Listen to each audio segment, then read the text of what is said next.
Delfi vormel 1 podcast ringiga ees. Ja tervist head kuulajad, käes on 21. aprill, kell on 19 minutit 18 läbi ja eetris on 50. korda ringiga ees saade, et väike juubel ka meie puhul. Minu nimi on Kaspar Ruus, minu vastas istub vormelekspert Tarmo Klaar. Tere! Ja paremat kätt ikka ise hakanud F1 fänn Kaspar Kütt. Juba 50. korda sulle, tere! No meil kokku vist on kõik on äkki korra puudu, ei, ma ei tea, kas mina olen küll mõned korrad puudu, mind on käinud asendamas, ma ei tea, kas Tarmo oled sina olnud kõik korrad kohal või? Seni vist, jah. Jah, sina oled meid kõige tublim meie seast. Ja, aga ütleme niimoodi, et sel kevadel see muutub kahjuks. No, või mõnele võib-olla õnneks, ma ei tea. Oli ka aeg, aga ei saagi teha rohkem kui 50 järjest, see on reegel. Siis peab väikse pausi võtma vahele. Nii on, aga nagu ikka, räägime viimasest GP-st, Saudi Araabias oli seda puhku, räägime muudel vormeli teemadel, Oscar Piastri järjekordsest triumfist ja kõigest muust.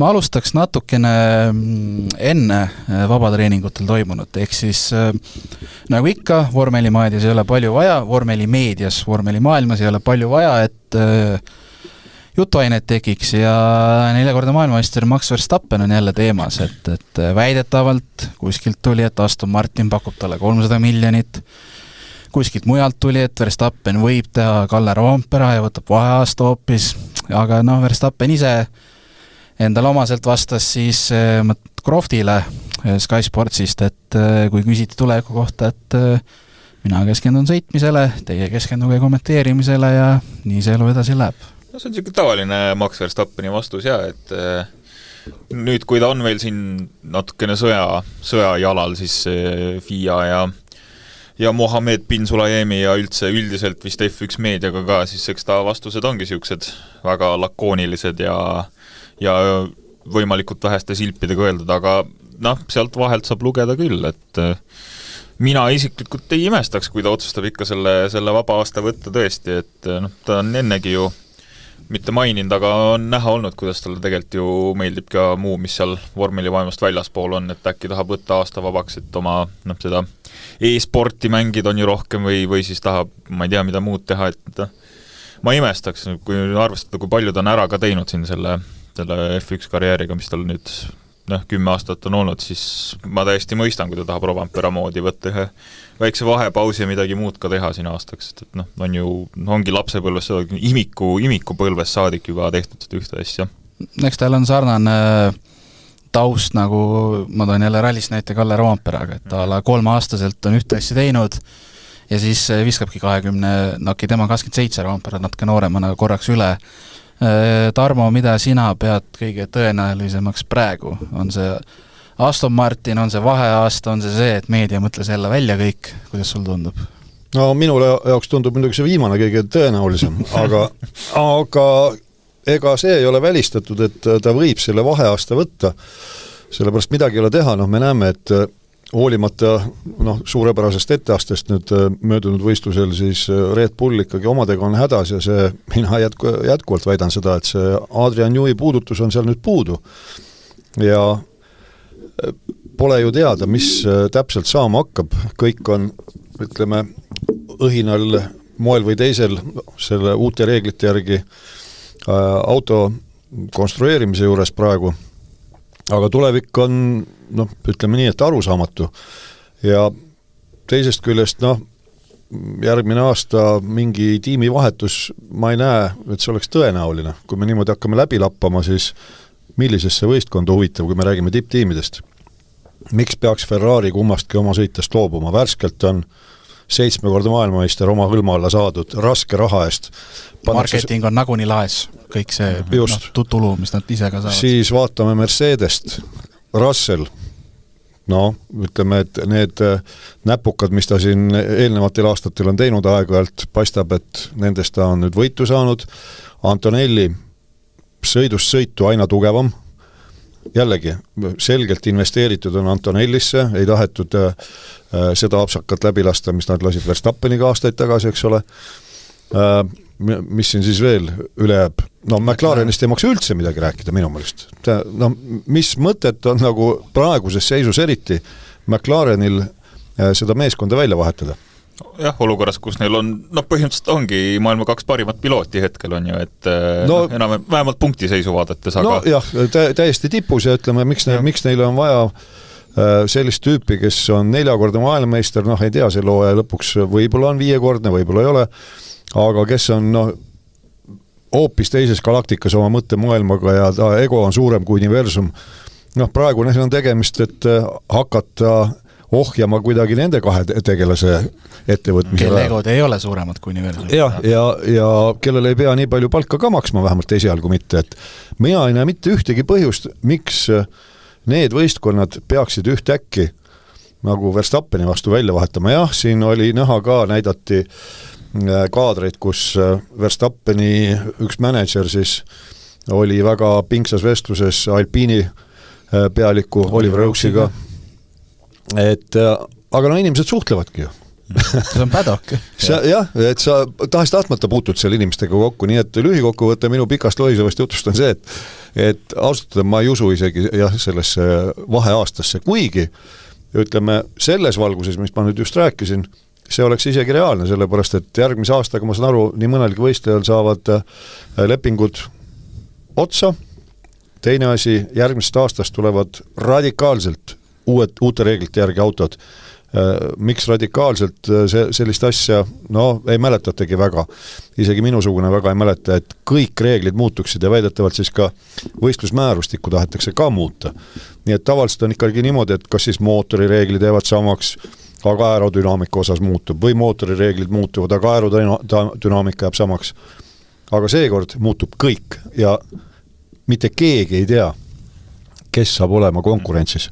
Kõigil on suur lootus muidugi, mis kõigil, aga kellel on lootus, kellel on hirm, et mis hakkab saama Aston Martiniga, sellepärast et jätkuvalt pinnitakse neid, kas Adrian Newey siis, kes 1. märtsist tööl hakkas või 1. märtsist, et kas tema panus saab olema ka mingisugune käesoleva aasta auto kiiremaks tegemisele, siis vastus on olnud ühene, et ei, tema keskendub 100% järgmise aasta reeglitele ja need, ütleme, ajaraamid on ka nii kitsad, et seal ei ole aega nagu kõrvaliste asjadega tegeleda.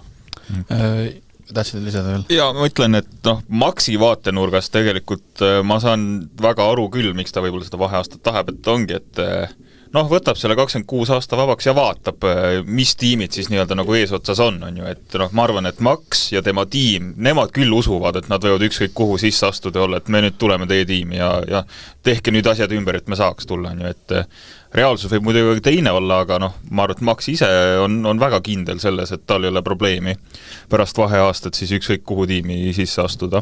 Ja see ka, et kui juttu on olnud, et tal muid huvisid on ka, siis ta on selle jootse välja öelnud, et teda vägagi huvitaks tegelikult näiteks Le Mani 24 tunni sõit võita. Ja mine sullu tea, mis ta peas seal liiguvad. Üks võidusõit lõppkokkuvõttes kõik, kuigi oluliselt teine, sa pead seal autot jagama ikkagi. Selles mõttes üks võidusõit kõik, et ringrajal käib see küll, aga 24 tundi ja seal on sul võistkonnakaaslased ja auto peab kõigile sobima ja bla, kõik need muud asjad. Aga ei tea, esialgu vähemalt mulle tundub see rohkem selline vaht, et ei ole nagu millestki kirjutada. Aga ometigi ma leian, et teemasid on millest kirjutada. Klikke on vaja. Klikke on vaja, jah. Järgmisest aastast veel natuke, eelmine saade jäi meil mainimata. Tahtsid mootoritest ka rääkida?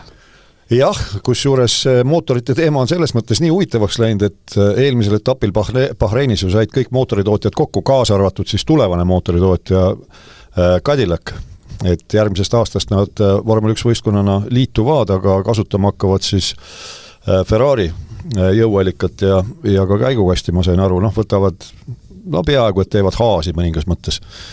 Aga nüüd on siis ilmnenud see, mille kohta, kus mina olen nagu, mitte ei ole nagu, vaid selles mõttes olengi Christian Horneriga samas paadis, et kui Hornerit nüüd süüdistatakse, et nad viimasel hetkel, Toto Wolff on öelnud, et viimasel hetkel nüüd tullakse mingisuguste imeliste ideedega, kui meil on jäänud natukene üle poole aasta uute reeglite rakendamiseni, et mida te ajate, aga ajataksegi seda siis, mis puudutab järgmist aastat, et see hübriidi osa peab kasvama, soov on siis selline, et 50% võimsusest annab sisepõlemismootor, 50% annab see hübriid. aga neist hirmudest mina mäletan selgelt, räägiti kohe, et Red Bull tegi simulatsioone oma mootori osakonnaga 2 aastat tagasi juba need uute reeglite, siis olid mootorireeglid olid teada, aerodünaamika ei olnud veel lukku löödud. Ja kohe hakati rääkima sellest, et sellistel radadel nagu, ma saan aru ka see Zeda, aga näiteks Monza, Spa, ühel hetkel keset sirget autol võib võimsus otsa saada. Lihtsalt elektrit ei ole. No electricity, monsieur, nagu oli ühes reklaamis kunagi aastakümneid tagasi. Ja kas nüüd ei tundu just eelmise nädalal ka mingid infod, et Mercedes oli avastanud seda? No nemad on siiamaani ilmsesti vastu puksinud, aga nüüd nad on siis ka ilmselt oma simulatsioone teinud ja nüüd tahetakse siis neid mootorireegleid kuidagi natuke ümber kantida juba järgmiseks aastaks, et ikkagi see sisepõlemismootori roll oleks suurem, ütleme, et ta annaks rohkem võimsust, et mitte see 50-50, vaid nüüd juba räägitakse mingi 65, 35, et äkki lepivad selle peale kokku. Ja teine asi, mis on tõsiselt teemaks, nüüd juba on see, kuidas siis öelda, taastuv toormest vedelkütus kasutusel. Inglise keeles on küll väljend, eks ole, jätkusuutlik või sustainable. Ja selles valguses nüüd, ja veel kord, ma meenutan seda, aasta 2022, kui Sebastian Vettel tegi Nigel Manselli 30 aasta taguse tiitlivõitja autoga demonstratsioonsõitu Silverstone'is 1992 aasta Williamsiga. Ja röökis, mis ta oli siis, V10 oli neil vist kasutusel, ja röökis tal pärast seal selle sama taastuv toormest kütusega. Ja kõik olid sillas, auto on väiksem, auto on kiire, auto teeb häält, et ka kõik vipid olid kõõlunud seal rõdude peal, kõik unustasid oma šampused ja koogid ja parfüümid ära ja kõik tulid ja vaatasid ja kalanahk oli ihul ja kõik olid rahvakeeli öeldes sillas. Ja sealt hakkas see pall vaikselt veerema ja nüüd on siis jõutud selleni, mis tegelikult on ka, ütleme, päris maailmas ja see vormel 1 on ju pooltehislik maailm, et ei ole kuskilt otsast need elektriautod ja hübriidautod kuidagi loodussõbralikud.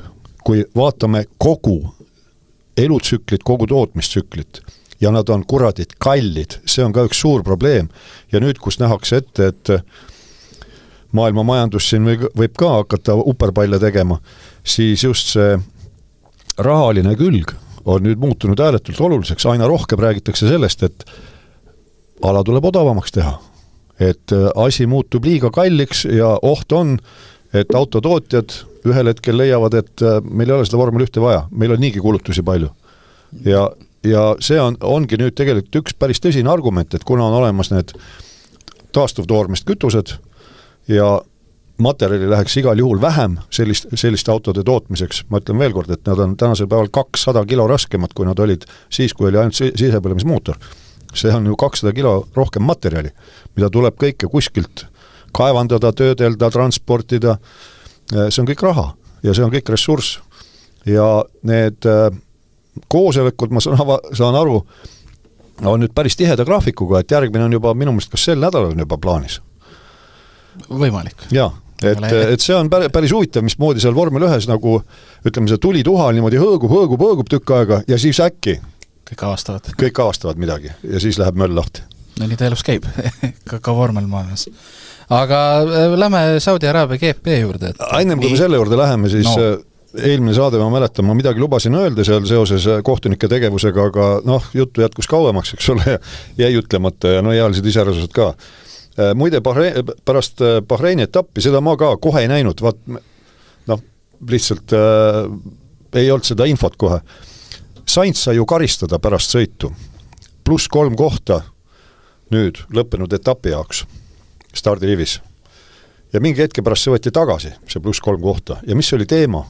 Me rääkisime ka sellest, et seal, kas see oli seal samal sõidul kui Hülkenbergi aeg, et ta sõitis üle piirati, siis alles hiljem tühistati ära, tund aega hiljem. Ja tänu sellele, eks ole, kas oli Albon ei saanud edasi, eks ole, reaalselt sõita seal teises voorus, et mida nad molutavad, mökutavad. Ja nüüd oli ka selline huvitav situatsioon Bahreinis, et kes seda olukorda mäletab, siis ühel hetkel rajal oli selline võitlussituatsioon, 10. kurvis, see vasak terav kurv seal Bahreini rajal, kus mis siis oli, Sainz nagu sukeldus seal, läks Antonellist mööda sõitma ja sellega surus Antonelli tegelikult rajalt välja. Ja ta sai selle eest karistada, ajalise karistuse. Ja nüüd, kuna ta auto oli niikuinii vigane kokkupõrkest Tsunodaga, siis otsustati, et nii palju siis keegi oli ikkagi võistkonnas reegleid lugenud, et vaata, kui me nüüd katkestame ja samal ajal meil on karistus selle eest, mis Sainz korraldas Antonellile, siis kui me seda karistust nüüd sõidu sees ära ei kanna, siis see kandubki järgmisesse sõitu. Siis kehvema stardikoha näol.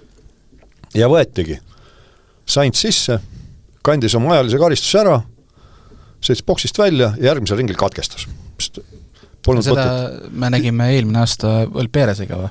Jah, sama. Aga nüüd siis kohtunikud magasid selle situatsiooni maha. Ja võistlus sai läbi, määrati Sainzile +3 kohta seda etapile Saudi Araabiasse selle eest, et ta ei kandnud karistust. Et millega te tegelete selle sõidu ajal, ma küsin? Mis mõttes nagu? No nad peavad stardi algustel analüüsima. Õnneks pöörati tagasi.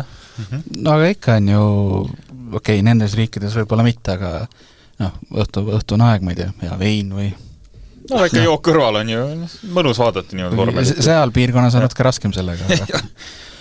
Nii, lähme Jeddah ringraja juurde. Jah, siin saame ka kohtunike otsustest rääkida. No nagu ikka, vabatreeningud. Esimesel FP1 top 3 Gasly, Norris, Leclerc, teisel Norris, Piastri, Verstappen ja kolmandal Norris, Piastri, Russell, et ütleme Norris paistis igal pool silma. Teisest vabatreeningust Yuki Tsunodal oli nii-öelda Red Bulli ajastu esimene väljasõit. Ja. Mis ütleme, ma ei teagi, mis ma küsida tahtsin. Mis juhtus? Mis juhtus? Lõikas viimast kurvi liiga palju, et kuna seal on füüsiliselt sein ees, siis minu jaoks oli muidugi üllatav, et see puude ei olnud ühest küljest nagu nii tugev. Ajoda oli nii lolli nurga all, et rooli varas läks puruks. Ta on ratta nii-öelda... Ja rooli varas läks puruks, ratast õllerdas seal vasakesi ratas, kurv oli vasakule. Ja otse seina sõit oli.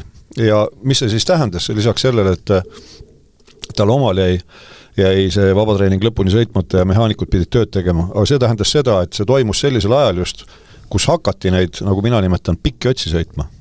Ja sisuliselt kõigil, sellel kõige magusamal ajal, see oli see teine vabatreening, mis ajaliselt on kõige tähtsam sellistes kohtades, eriti kus õhtune sõit on, siis kui päike on loojunud. Kõigil jäi see pikkade otsade sõit tegemata. Et see rehvi valik oli suur tundmatu ja rehvi valikust veel nii palju, et seekord siis oligi kasutas selline komplekt, et kõige pehmem Saudi Araabias oli seesama komplekt, mis Bahreinis oli kõige kõvem. Ja et olid siis C3, C4 ja C5. Ja vahe siis selles, et näiteks soovitan kuulata paljudel seal samas Jedas Saudi Araabias, kas see oli reedesel päeval vist või neljapäeval tehti taga selline ligi pooletunnine podcast. Tom Clarkson, selline mees, kas see on F1 Nation või selline podcast. Ja seal siis Paul ka rääkis, et need asfaltid on nii erinevad, et kui Bahreinis on hästi abrasiivne, siis Jedas on vastavapidi rehvidel hästi leebe. Ja seetõttu olid need rehvid oluliselt pehmemad, pidasid hästi vastu, aga kuna nüüd Tsunoda tegi, mis ta tegi, siis tekkis auk, sellepärast, et selles testimises, sellepärast, et vabatreeningul kella seisma ei panda, erinevad kvalifikatsioonist. Kell tiksub edasi. Ja nii kaua, kuni seda rada seal korda tehakse, neid rappeid rajalt ära koristatakse, kell tiksub ja aega ei jää teha seda, mis on plaanis. Nii, vabatreeningust veel midagi. Ega ei olegi, et see Alpiini või Pierre Gasly see esimese vabatreeningu, eks ta pigem siga anomaali oli jah, et küllap Alpiin lihtsalt katsetas seal mingeid eriti kiireid kvalifikatsiooniseadistusi samal kui teised midagi muud tegid, et aga muidu suures plaanis oli ju, ütleme nii, et praegust hooaega arvestades suht tavapärane, et McLarenid kiired, Mercedes, et siis eelkõige siis Russelliga muidugi eesotsas ka kiired ja kusagil ka Max ja kusagil ka ikkagist Ferrarid ja eesotsas jällegist Leclerc, et aga Williams tundus ka kiire, ütleme, et eks see sai ka pärast nagu kinnitust, et nad on enam-vähem kiired, aga juba vabatreeningutel oli siuke üpris hea tunne, et nii Sainz kui ka Albon on kuidagi paremini sina peal selle autoga. Aga ma tulen veel kord selle juurde, et see kellaaeg, millal neid vabatreeninguid sõidetakse, et ma olen ise ka mõelnud, et aga mida nad nii hullult nühivad seal päeval, kui see päike lõõskab, sest kui ütleme stardi hetkel oli õhutemperatuur pühapäeval +28 ja sama oli kvalifikatsioonis tegelikult 1-1. Õhk oli +28, rada oli 38, siis esimese ja kolmanda vabatreeningu ajal, mis sõideti päevasel ajal, kui päike oli seniidis peaaegu, siis oli see õhutemperatuur oli kuskil pealt 30 tükk maad ja rada oli üle 50. Et need olud on niivõrd erinevad, aga lõpuks ongi see, et siis testitakse seda aerodünaamikat, et kuidas ta käitub seal, kui on sõidud sellisel soolajal ajal ja päike paistab, sellepärast õhuniiskus, õhutihedus, kõik mängib seal aerodünaamikas tohutult rolli. Jah, eks see ei ole süükes olukorras ei ole ainult siis selle nii-öelda Jeda jaoks, vaid nad saavad üldse iga sõidu jaoks saavad infot, iga raja jaoks saavad, midagi kasulik ikka saad sellest, kui saab teha, nii et see on see põhjus. Laupäeva õhtu kvalifikatsioon. Ma pean ütlema, et see aasta on nagunii see konkurents meeldivalt tihe seal punkteheitluses ja kõiges muus, aga kvalifikatsioonid on ülipõnevaks läinud. Tuleb seal, eeldada, ilmselt Piastri või Norris võtab ära. Ei, siis tuleb Mersu tagant, siis tuleb Max tagant, siis tuleb jälle Piastri, siis tuleb jälle Max kuskilt, et see juba see nii-öelda pole positioni saamine on, ma ei tea, siga huvitaks läinud. Vähemalt mul kuidagi pakub see veel rohkem pinget kui nagu varasemalt või kõvasti rohkem. No on jah, täpselt sellepärast, et need vahed on nii väiksed ja neid kandidaate siis esimesele kohal tõesti on rohkem kui ma ei tea, kui 4 põhimõtteliselt isegi, et hea päeva juhul võivad top 4 tiimidest igaüks võib saada selle esikoha, ma arvan, et jah, et lihtsalt on see vahe on nii väike ja see teebki põnevaks kvalifikatsiooni, et isegi eelmine hooaeg algas ju sellega, et Max võidab iga kord, et seal ei olnud mingit suurt põnevust. Ja vahel Leclerc noppis ja hooaja lõpupoole alles hakkasid McLarenit paugutama, et eks see muudab palju, kui sul on 4 tiimi, kes iga hetk võivad võidelda esikoha eest. Jah, aga selle aastal on muidugi see ka võlu ja valu, et kellele valu, kellele võlu, et Verstappen on hädas või õigemini Red Bull on oma autoga hädas ja siis tihti peale ju vabatreeningutel, ei saa öelda, et ta päris ei kuskil on, aga ei ole nagu tempos.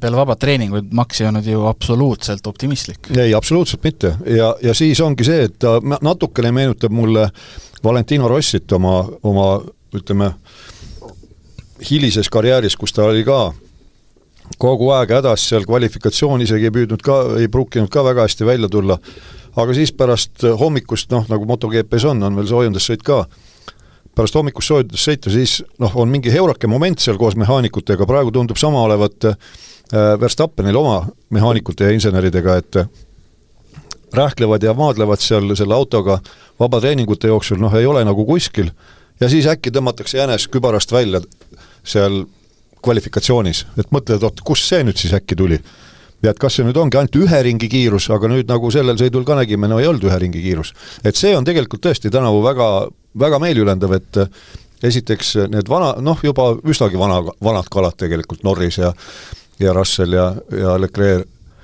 nad on üsna võrdsed ja lisaks sellele siis hakkab tempot koguma ka Antonelli seal ja loomulikult Piastri ka, eks ole.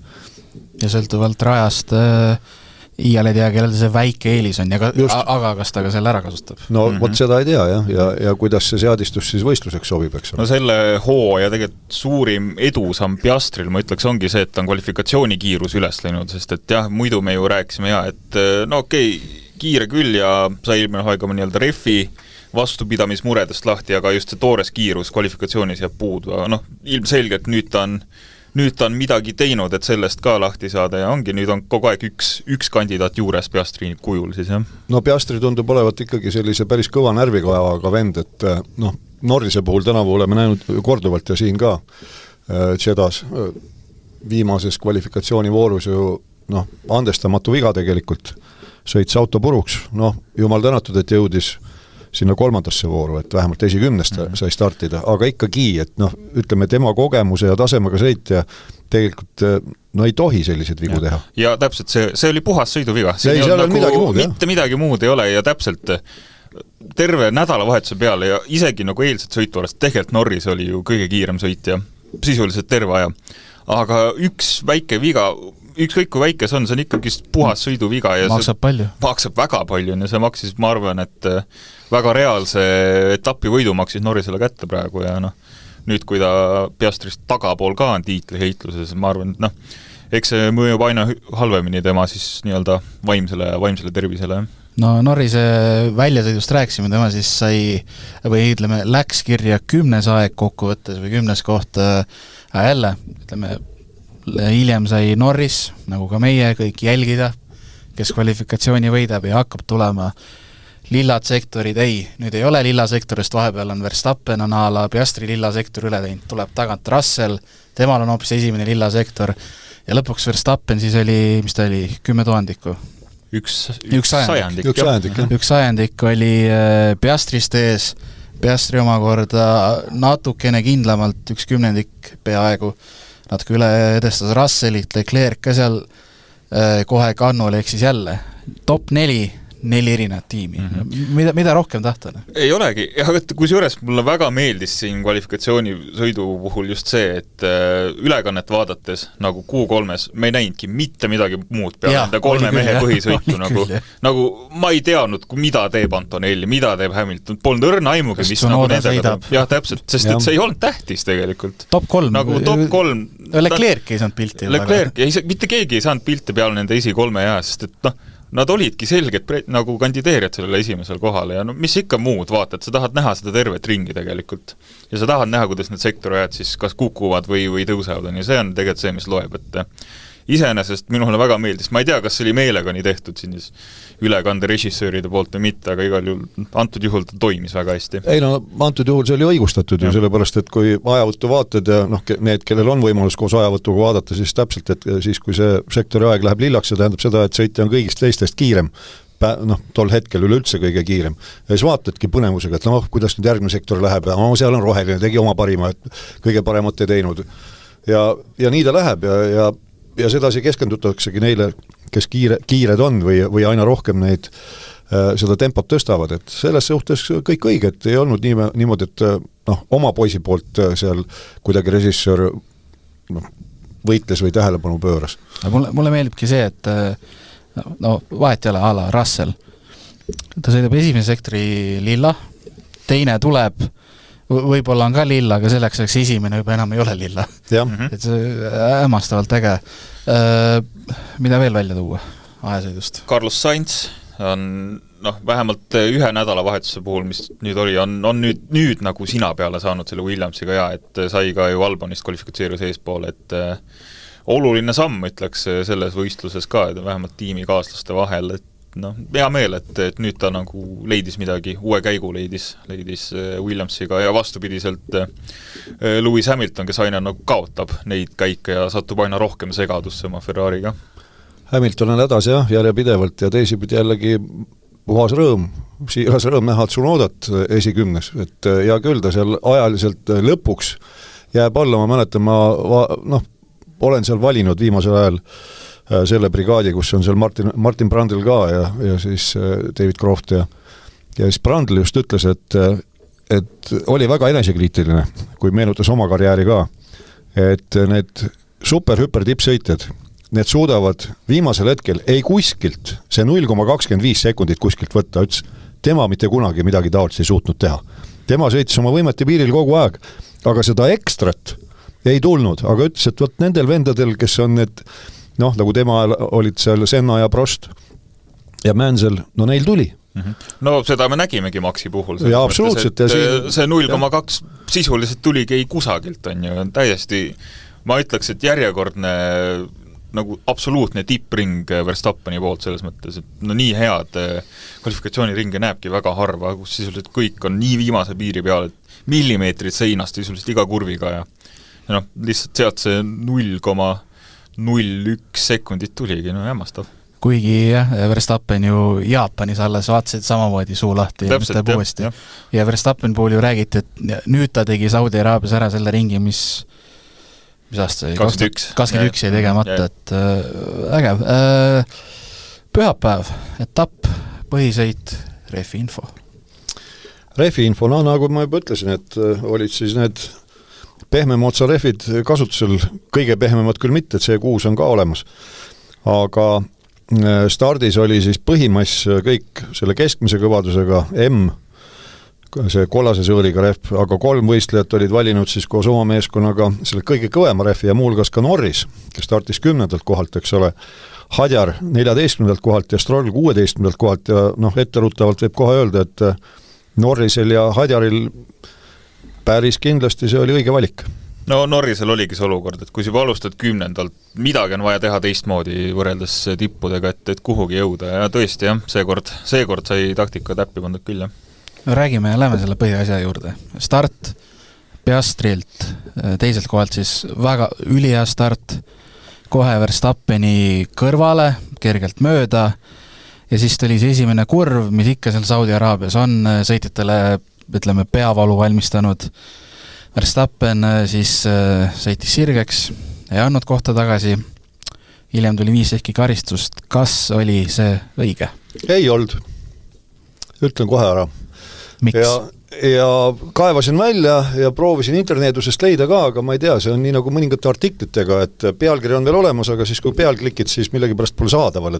Tahavad maksumüüridega? Ei, lihtsalt ei olegi enam. Ja proovisin leida siis seda FIA, kuidas see oli siis,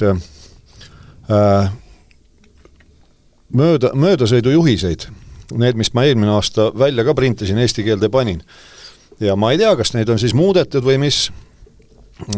Põhimõte on ju selles, et kui keegi möödub väliskurvis, siis möödasõitja esisild peab olema vähemalt kõrvuti teise auto esisillaga kurvi puutepunktis. Vaatasin seda möödasõitu nüüd kordusest niimoodi, sain pausile panna. Ütleme niimoodi, et kurvi kokku, seal pidurdusmaa peal nad saagisid. Nad olid, kord oli üks natukees, kord oli teine natukees. Ja nüüd, kui nad läksid kurvi sisse vasakule sinna, siis seal puutepunktis, ma ei ütle, et millimeetri pealt, nad olid täpselt kõrvuti. Nüüd hakkab see mängima, et see, kes on sees, peab jätma ruumi väljas olevale. See Piastri spekulatsioon, mis ta seal välja ütles raadio teel, et vahet ei olnud, et kui mind siin poleks olnud, siis ta oleks ikka otse sõitnud. Väga hea, aga lasknud tal siis otse sõita, jätnud talle see ruum siis. Lasknud ta otse sõita. Et siin mina ütlen küll, et see otsus Maxi karistada Verstappenit oli tal selles mõttes, jutumärkides välja teenitud, et see on tema senise maine pealt. Vanad asjade pealt siis? Vanad asjade pealt, just nimelt. No see on täpselt see jah, et see ei ole esimene kord, kui Max on nii teinud ju selles mõttes. Antud juhul ma ütlen niimoodi, et Piastrit oleks pidanud karistama. Piastri jätnud ruumi. Piastri selgelt surus välja, kui sa vaatad, ütleme niimoodi, et Piastri ei olnud kavatsustki talle ruumi jätta üldse. Et siin kohal ma olen jälle Horneriga nõus, et kuhu see Max siis pidi minema, pidi haihtuma seal õhus või? Ja see on start, ei ole niimoodi, et on võistlussituatsioon, sa nagu sõidad mitu ringi konkurendist ees, konkurent on sust, ütleme, 2 auto pikkust taga, ja siis ta äkki sukeldub, tuleb ei tea kust. See on start, mehed. Piastri startis teiselt kohalt. Nad ju tegid kiirendusvõistlust. Piastril oli superstart. Verstappenil oli normaalne start. Esine. Siuke okei start. Sai ju paigalt minema, eks ole. Täpselt. Parem kui Peeresel omal ajal on ju. Ja kui nad sinna jõudsid, siis see oligi ratas võitlus ja ma ütlen, et eelmise aasta juhiste järgi see, kes on seespool, see peab väljas olijale jätma ruumi. Ja Verstappeni poolt olid kõik reeglid täidetud ja nüüd ütlen mina, et kui nüüd oleks tõesti nii olnud, et Piastri jätab talle ruumi ja siis Verstappen paneb otse, nagu ta pani, siis on see karistus igati põhjendatud. Ja ma usun küll, siis oleks ka võistkond öelnud talle, et kuule, anna koht tagasi. Aga nüüd oli selline situatsioon, et mina ütlen nii, et vähemalt seniste FIA enda juhiste järgi Verstappen tegi kõik õigesti ja Piastri oli nüüd see kaabakas. Vot siin oligi see, et mõlemad tiimid, nii Piastri kui Verstappen, kui üks tiimid andsid oma nii-öelda arvamus. Ei, see on alati nii. Iga üks tõmbab tekki oma poole. Ehk siis oligi see, et nad ei teadnud, mida tegema peab. Teiseks turvauto tuli ka kohe välja. Mis siis oli siis Tsunoda ja Gasly põrkasid kokku ja see omakorda lisab segadust on ju, et kas me peame seda enne turvaautot ära, turvaauto, et mis me nagu siis tegema peame, et see jällegi see nagu uurimus võttis ka nii kaua aega, et ega ei Red Bull ega McLaren ei teadnud täpselt, et mis me nüüd tegema peame on ju, et eks see ka mõjutas lõpuks siis seda, mis tuli, et 5 sekundit Verstappenile. Jah, et võib küll öelda, et ütleme, see oli esimeses kurvis, esimesel ringil kohe oli see pauk ära ja minu meelest siis kas 3. ringi lõpus tuli see teavitus, et Verstappen saab pluss 5 sekundit, et mis mõttes nad kaua nagu otsustasid. Kullakes, et see rada on 6171 meetrit, 74 meetrit pikk, see on üks pikemaid radasid ja turvaauto taga loksudes seda aega on seal oi kui palju ja see sisuliselt 3 ringi jooksul siis jõuda alles selgusele. Mina ei tea, minul käis väga kähkus ja teil on terve tuba on täis neid kohtunikke ju. Ma saan aru küll, et kas Liiat Tsunoda laks oli ka, aga need katkestasid ju, nendel polnud ju enam midagi seal, et jõuate seda pärast lahata.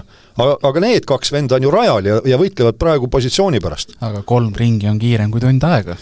Seda kindlasti. Areng on märgata. Nii et minu seisukoht on, et antud juhul FIA läks ise enda kehtestatud reeglite vastu. Sa nõuad sarjalt, millel on 75 hooaeg? Ei ole 76. Eelmine oli juubel hooaeg. Liiga palju. Jah, lihtsalt on 75 aastat nüüd esimesest etapist möödas. Et sa oled kärsitu. Jah, olen kärsitu veel. Aga mis sealt võib-olla edasi, võib-olla üllatus, võib-olla mitte, aga enne neid boksipeatusi tegelikult Max suutis ju vahet hakata kasvatama. Ei olnud seda, et Piastri nagunii küll ta selle McLareniga aga ta kätte saab, tegelikult ei saanud raad peal.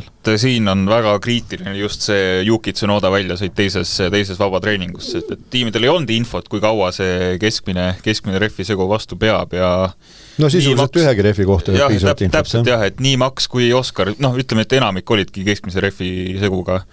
Ja ühel hetkel vist, ma arvan, et hakkaski Piastril hakkas vähe kiiremini see ref kuluma kui Maxil on ju, või siis on ju meelega võttis tempot maha, aga igal juhul siis oli juba ju teada, et 5 sekundit tuleb Maxile ja ta siis võtab selle siis boksi peatuse ajal vastu selle 5 sekundise karistuse.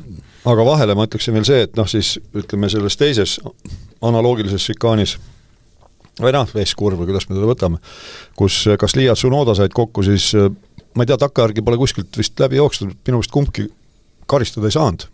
Ei ole silma hakanud. Aga ma väidan, et suurem süü seal oli Tsunodal, sellepärast, et seal oli küll see situatsioon, kus Gasly oli eespool temast. Seal oligi jah, et ma pärast sõit ikkagi nägin mingit dokumente, ei mingit. Esimese ringi juhtum selles mõttes FIA poolt selline seletus. Eks ta oligi. Esimene ringi kokkupõrga on ju võidusid olukord. Ei, sellega ma olen nõus, aga ütleme nii, et kuna Tsunoda oli tagapool, siis kas tal auto oleks natukene alajuhitavaks või midagi, sellepärast, et minu meelest Gasly talle peale küll ei keeranud, tal oli seal, ruumi oli ilm tegelikult. Et kahju, et nii läks. Ütleme selle taustal, markeerime ära, et Max käis siis või Piastri käis enne boksis, Red Bull natuke ootas. Jah, klassikaline undercut McLareni poolt ja et nad nägid, et ei ole mõtet Maxiga enam võidelda selles võitlus, et samal ajal tegelikult ju Lando sõitis siis nii-öelda kõva rõfiseguga, nägid tema pealt, et ega need rehvid kuhugi ei kao ka, et need peavad ilusasti vastu ülejäänud 30 ringi, mis Oscar sõitma peab, et selles mõttes McLareni poolt seekord väga hea strateegiline lüke, et toome enne Oscari boksi ja siis laseme tal sõita, et see õnnestus neil väga hästi. Ja Norris siis, kes alustas 10. kohalt, ta ütles enne või peale kvalifikatsiooni, et midagi iseenesest mõistetavalt ei saa võtta, aga tahaks jõuda vähemalt esiviisikusse ja hakkas seal vaikselt tõusma ja mida pull oli näha, oli neid, kas oli tema ja Hamilton? Jah. Mida on ka varem nähtud, et ei mine praegu mööda, ma lähen stardisirgel ise mööda.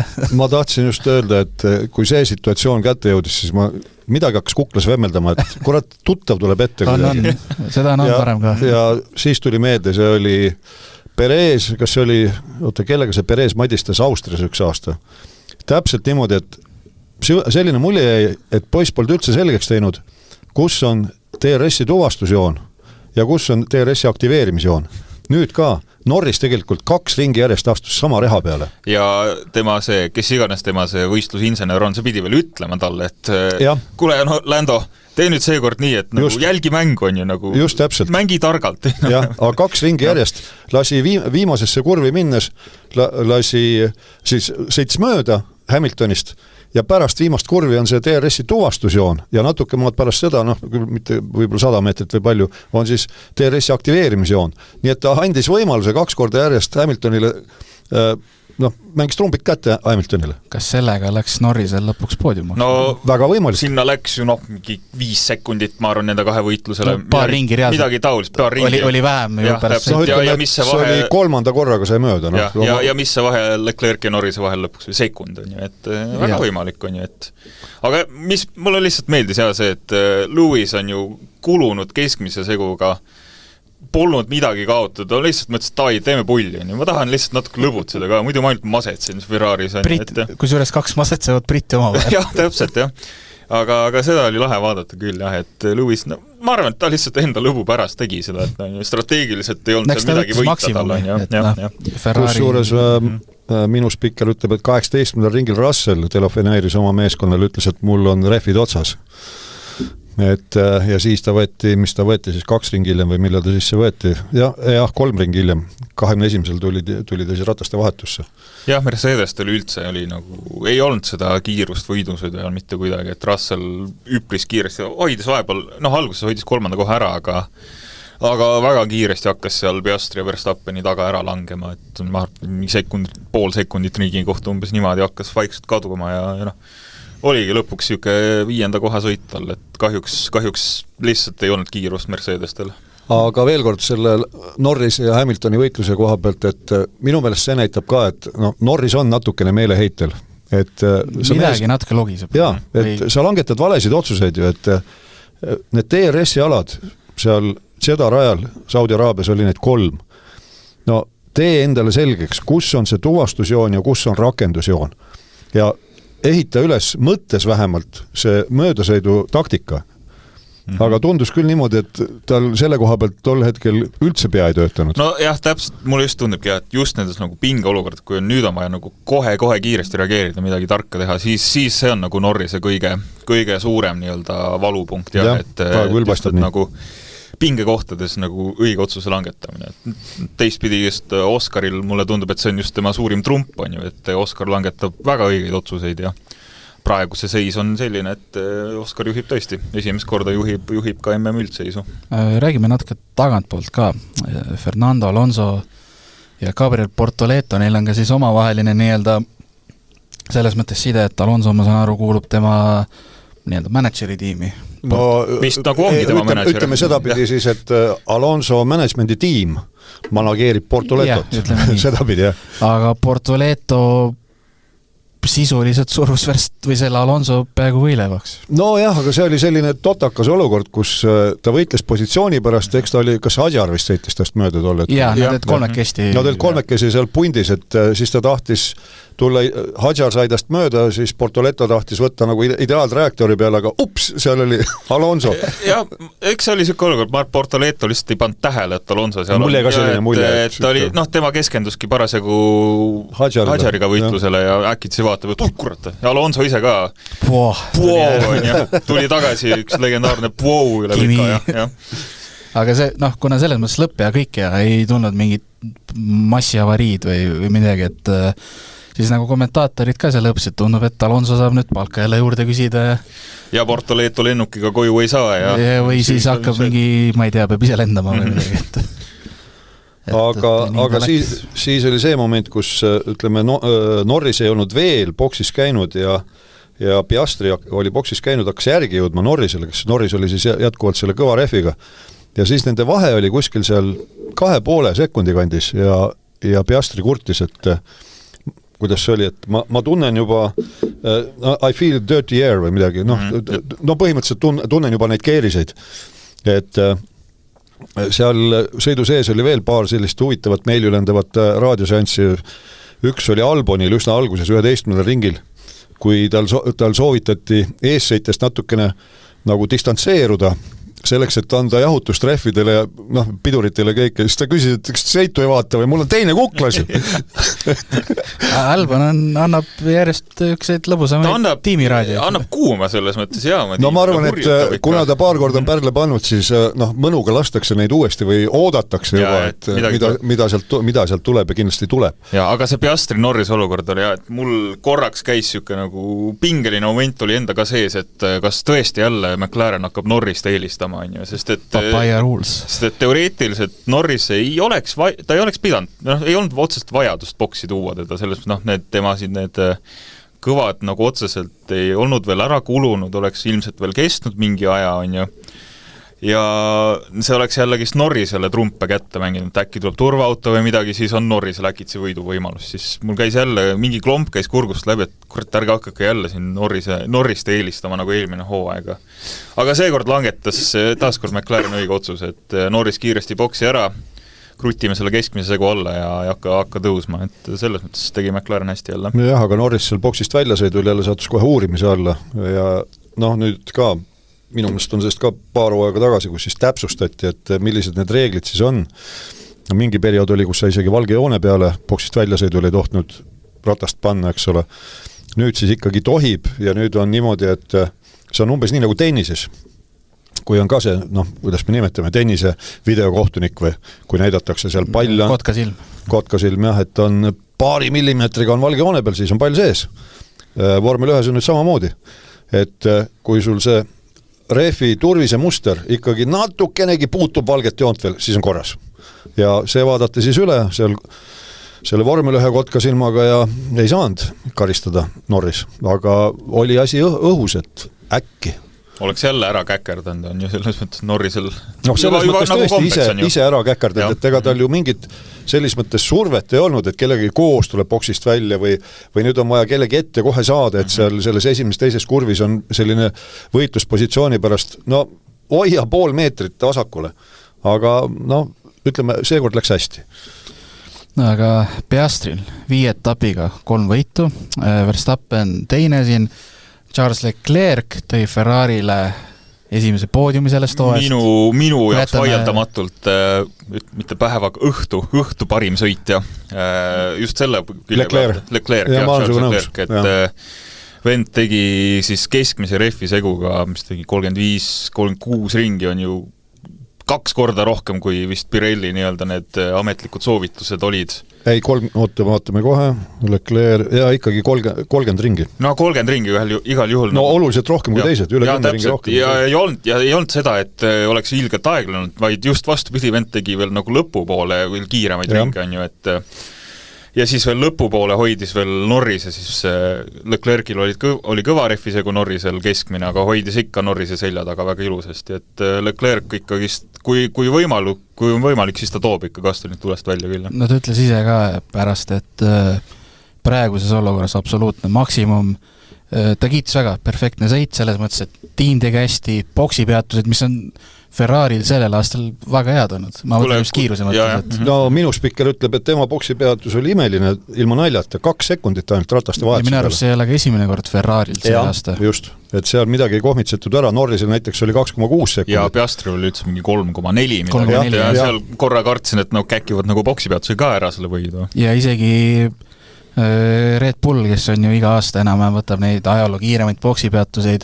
Verstappenil ka käkiti seal ühe ratta juures. 5 sekki oli see nii-öelda karistuse, aga sealt otsa oli ka 3,3 tegelikult. Norris nagu öeldud 4, siis 5, 6 Mersumehed, Russell Antonelli, 7 Hamilton ja Williamsi topeltpunktid, Sainz 8, Albon 9 ja 10 Isaac Hadjar. Kusjuures Sainz tegi jälle Sainzi. Seekord küll tiimi palvel, aga siis ta veel seal raadiosides ka ütles, et ma olen valmis seda tegema, aga mõelge selle peale, et see on riskantne.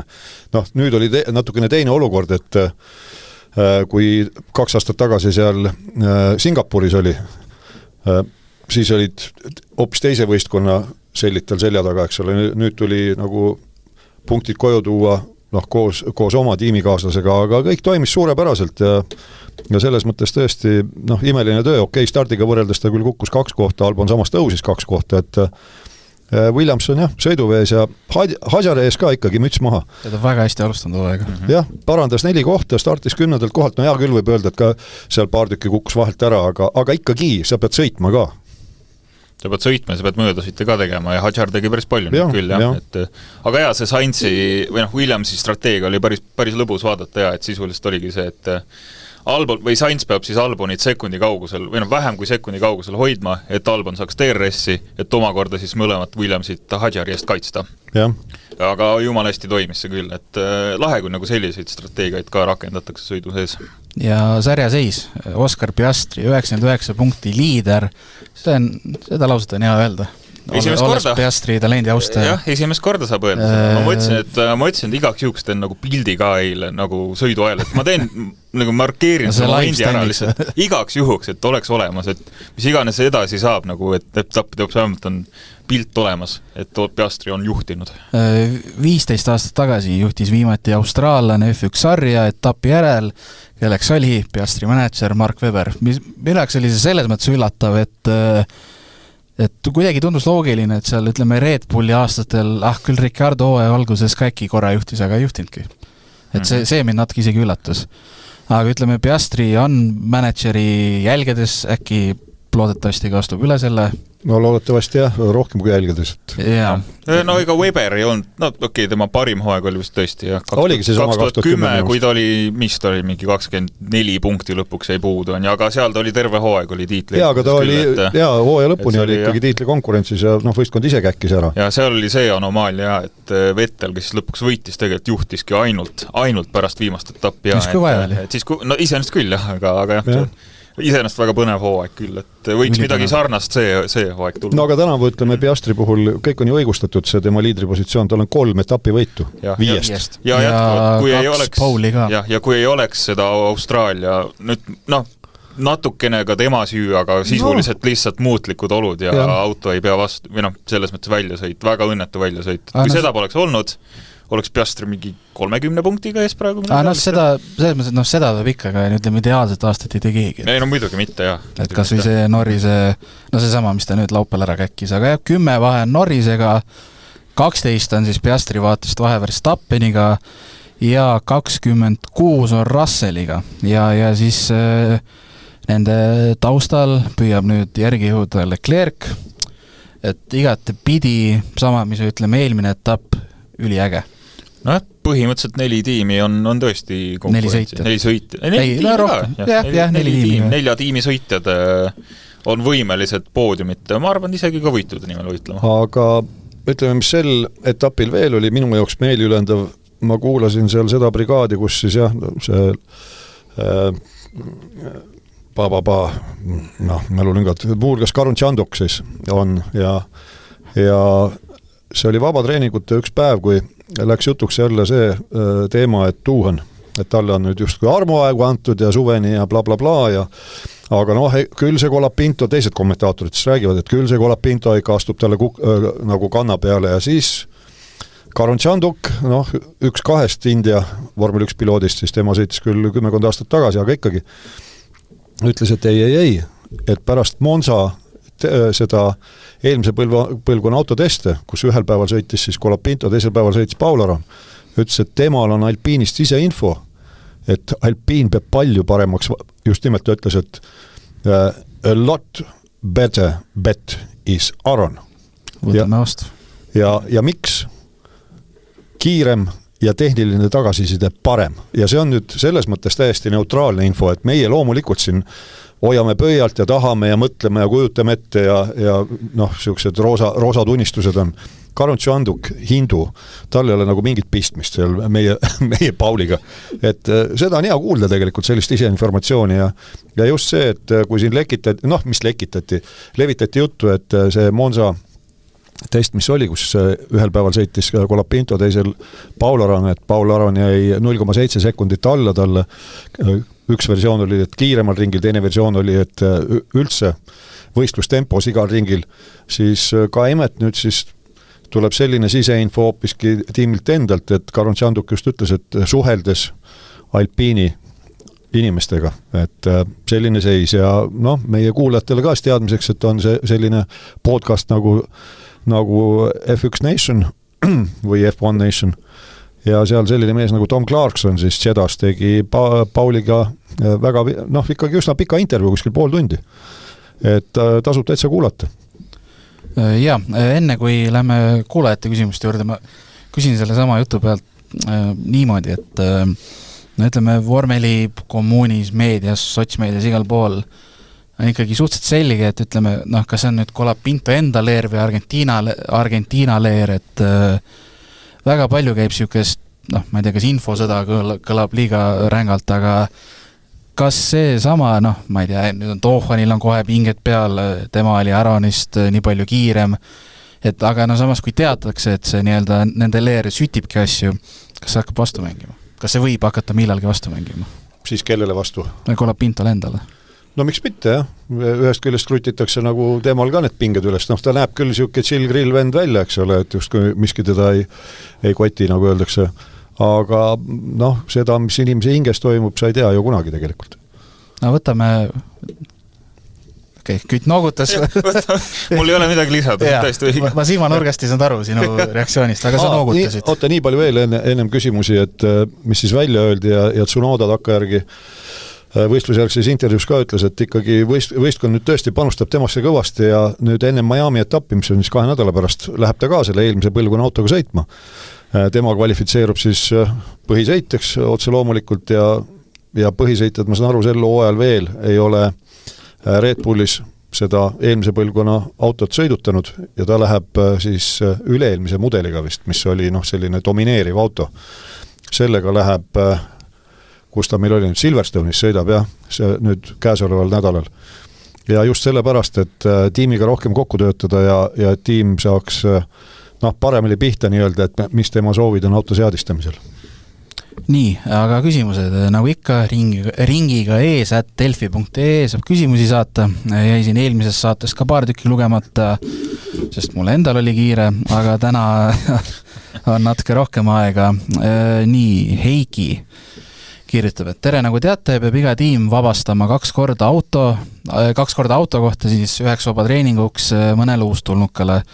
Kusagilt lugesin, et Mercedes, Red Bull, Kiki ja Alpine said selle punkti täita 2 esimesel etapil põhisõitjatega, kuna nende põhisõitjatel oli siis alla 2 etappi sõidetud. Et samas enamasti kasutatakse sõnastust, et peavad loovutama oma auto uustulnukale ning seda ju tehniliselt toimunud, et kumba pidi see asi siis on. Ja kui vaadata Alpine'i, mis meid kõige rohkem huvitab, siis teine auto oli 2 esimest etappi uustulnuka Tohvani käes, kuid sama auto anti 3. etapil Hirakavale, seega Gasly auto 2 see ju maha ei võtnud, kurat, pikk kiri mul jooksis juba 1 kokku.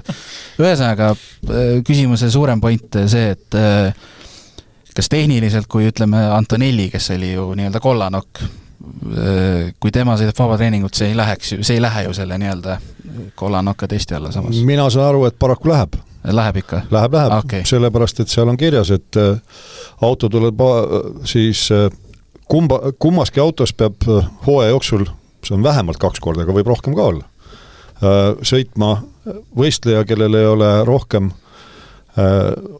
etappidel osalemist kui maksimaalselt 2.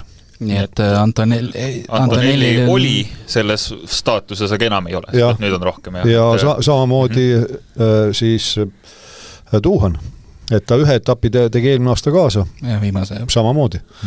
Et, ja ütleme, esimese etapiga tal sai see 2 täis ja ta kvalifitseerus ikkagi teisel etapil osalema, nii et nii see on, aga see on nüüd võistkonna otsustada, et kas nad lihtsalt, ütleme, tahavad reeglid täita või neil on suurem eesmärk ikkagi seda noorsõitjat koolitada ka ja temast rohkem sotti saada, et mida ta siis suudab. Nii et saame näha. Mina millegipärast usun, et ikkagi Paul saab sõita rohkem kui 1 korra. Ma tahaks sama uskuda ja on jäänud ka siuke mulje. Paul ise on intervjuudes räägib ikkagi kuidas ma ütlen, ikkagi enesekindlalt sellest võimalustest ja samamoodi, kui mul õnnestus OEL Oliver Oaks intervjueerida, ta ütles ka, et ei ta saab, et selles mõttes ma arvan see meie Eesti fännid ei pea selle pärast muretsema. No ja ütleme, et olgem aus, meil on 5 etappi 24 sõidetud, selles mõttes aeg on maa ja ilm tegelikult, et Aron oma võimaluse saab iseenesest, et ja ütleme, et minu arust teine tegur, mis otseselt nagu sõitmisega ei ole seotud, aga mis tegelikult on suht oluline tänapäeval, on see, et Aron figureerib väga palju ka Alpiini sotsiaalmeedias ja ta teeb igast videosid ja mingeid lühikesi klippe ja no see näitab, mulle näitab see, et nagu Alpiin ikka usub ka ja nagu tahabki teda näidata kui nagu päriselt nagu meie tiimi osana ja tuleviku lootus, et see on ka tegelikult tänapäeval väga oluline näitaja. Ei, no on ja ma tulen veel kord selle Karon Tšanduki jutu juurde, et tema, kui ta oli Alpiini inimestega rääkinud, siis sai ainult positiivset informatsiooni Aroni kohta ja just see, mis oluline, et see tehniline tagasiside pidi tema poolt ka väga hea olema, lisaks sellele, et ta kiire. Jah, seda on Aron ise ka öelnud, et tehnilise tagasidega tundub, et tiim on väga rahul, mis on väga oluline. Nii, järgmine küsimus, Remo. Olete rääkinud, et vaatate F1 TV-st, tuli jälle see reklaam. F1 TV.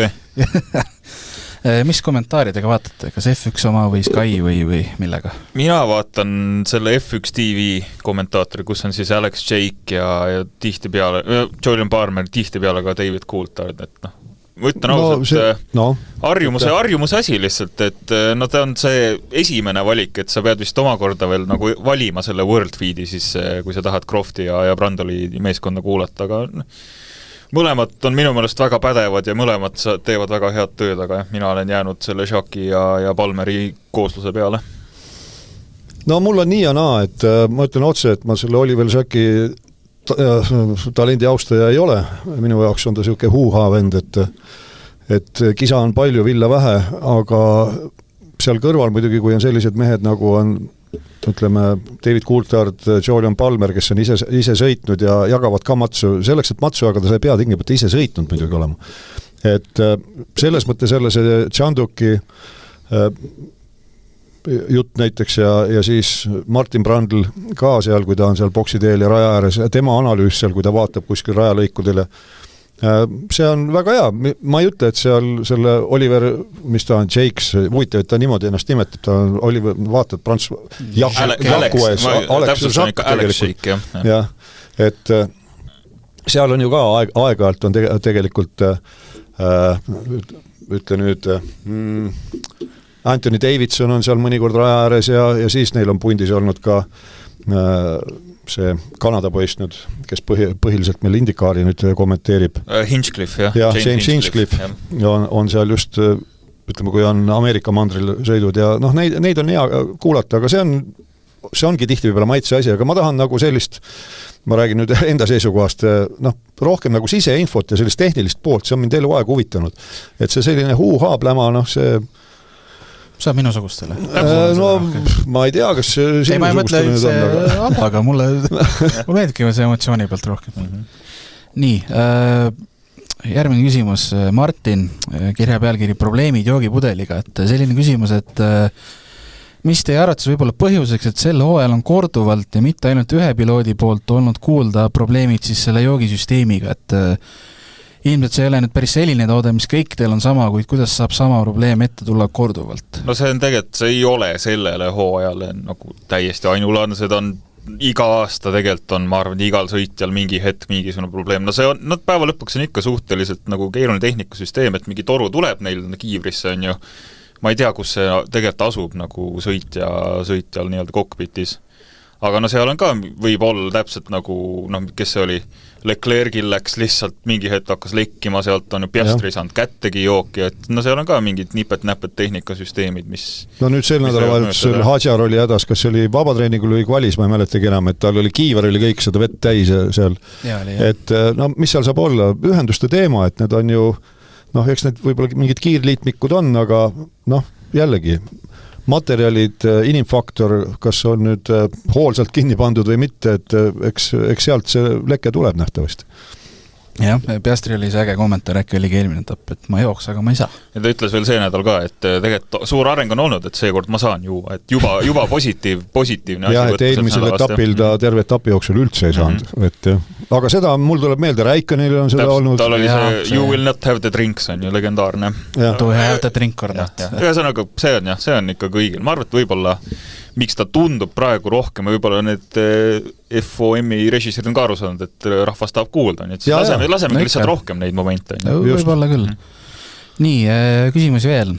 Katariina kirjutab, et kuulasin teie saadet ning mul tekkis üks küsimus, et Bahreini GP järgses saates ütlesite, et Antonelli tegi väga hea sõidu. Kahjuks ei saa ma sellest väitest aru, sest nooruk startis 5. kohalt ning lõpetas 11. Lisaks sõitis ta lõpus pehmete ja sama vanade reffidega, nagu ka Haasiga sõitnud Piermann, et Antonelli oli Piermanni taga vähemalt 10 ringi, kui mitte rohkem, ei saanud temast mööda. Kas Mercedesega ei peaks Haasist nagu postist mööda saama?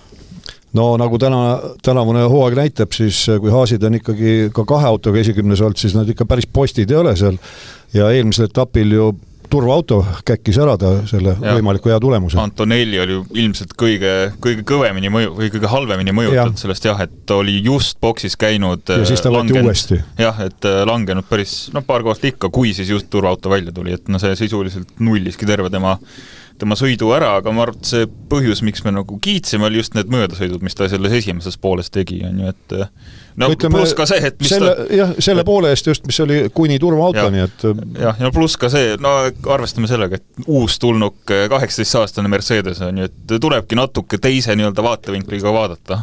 No ja siin tuleb jälle mängu see sama minu ütlus selle peale, et kui lugupeetud meie kuulaja rääkis protokollilistest tulemustest, siis on väike vale, suur vale ja statistika. Seda lauset ei ole ammu kuulnud. Oligi aeg. Oli aeg, ammu ehk siis paar etappi. aga nii see on, et tihtipeale, et kui pelgalt vaadata lõpuprotokolli, siis kogu võistlusest või kogu sõitja tegevusest võistluse jooksul võib jääda radikaalselt 180 kraadi teine mulje. Nii, ma võtaks ühe kirja veel, mille ühendaks nii-öelda saate lõpuosaga, et Martin, kes kirjutas ka joogipudelite kohta, kirjutas paar nädalat tagasi, et me esiteks kiitis saadet, teid, Delfi sai kiita, et täname tagasi eest. Ei, kindlasti mitte. Pead veel arenema. Ma püüan. Aga igastahes ta paks välja, et kas me võiks saate lõpus rääkida aga natuke rohkem nii-öelda ees olevast etapist, et väike eelvaade. Et järgmine on meil siis 2 nädala pärast Miami. Sprindi nädalavahetus. Miami'l on, ütleme, lühike ajalugu, see on 3 korda toimunud. Otsisin välja, ei olnud raske otsida ja jääb ka täitsa kerget meelde. Max Verstappen on võitnud 2 korda ja eelmine aasta Lando Norris 1 korda ja Norrisel oli siis see, kui ma ei eksi, karjääri esimene võit. Ja sealt algas McLareni tõus. Ja täpselt, jah. Ja aga mida Miami'st ootame? Mida veel peaks teadma? Lisaks sellele, et on sprindi nädalavahetus. No ma arvan millegipärast, et kindlasti et kindlasti kõlab hästi. Esimesel ja ainsal vabatreeningul ei jooksutata mitte ühtegi uustulnukat ega mitte ühtegi varusõitjat. Sellepärast, et see on kulla hinnaga. Praegu on vaja lihtsalt praegu on vaja et kuna see on sprint nädalavahetus, ongi üks vabatreening on ju, sõitjad peavad 100% sina peal olema selles mõttes rajaga, et selles mõttes nõustun et ilmselt see ei ole selline testimise nädalavahetus, et see on konkreetselt ikka täismineku peal, aga mida üldiselt nädalavahetust oodata, ma usun, et see on nagu Lando Norrise väga oluline moment tema hooajas, et kuidas ta nüüd vastab Piastrile ja kuidas ta ja Maxile üldiselt sellele kriitikale, et kas ta on valmis või ei ole valmis tiitliheitluseks, et midagi pärast ma arvan, et Lando võib nagu korrata eelmise hooaja saavutust küll, aga eks elame näeme. Mida võib veel oodata, et kuna nüüd 2 nädalat on järgmise etapini aega, eks see kraam pannakse muidugi teele juba, aga uuendusi. Et küll need meeskonnad on seal nüüd teinud ja proovinud ja tootnud ja nüüd siis loodetavasti tuleb mitmel võistkonnal uusi detaile auto külge ja ehk läheb konkurents veel tihedamaks. No loodame. Kuigi jällegi on see teema, et kuna on ainult üks vaba treening, siis ei pruugita neid kasutusele jällegi võtta, sellepärast, et aega on vähe. Ja äkki leitakse, et kurat ei sobigi need uuendused, et kunagi ei tea selles mõttes. Aga ütleme nii, et päris põnev saab olema. Ma arvan suures plaanis ikkagist et 4 tiimi, mis on 5-6 sõitjad, kes meil heitavad võidu eest, et tegelikult igaüks võib midagi teha. Ma arvan, et ka Ferrari on rohkem eesotsas, kui nad siin hooaja alguse poole olid, et eks näis. Aga ma arvan, et sellega tõmbame selleks korraks joone alla. 2 nädala pärast esmaspäeval taas eetris. Seniks aga ilusat kevad jätku. Ja ärge ennast ära külmetage väljas. Kõik ilusad kõigile. Delfi vormel 1 podcast ringiga ees.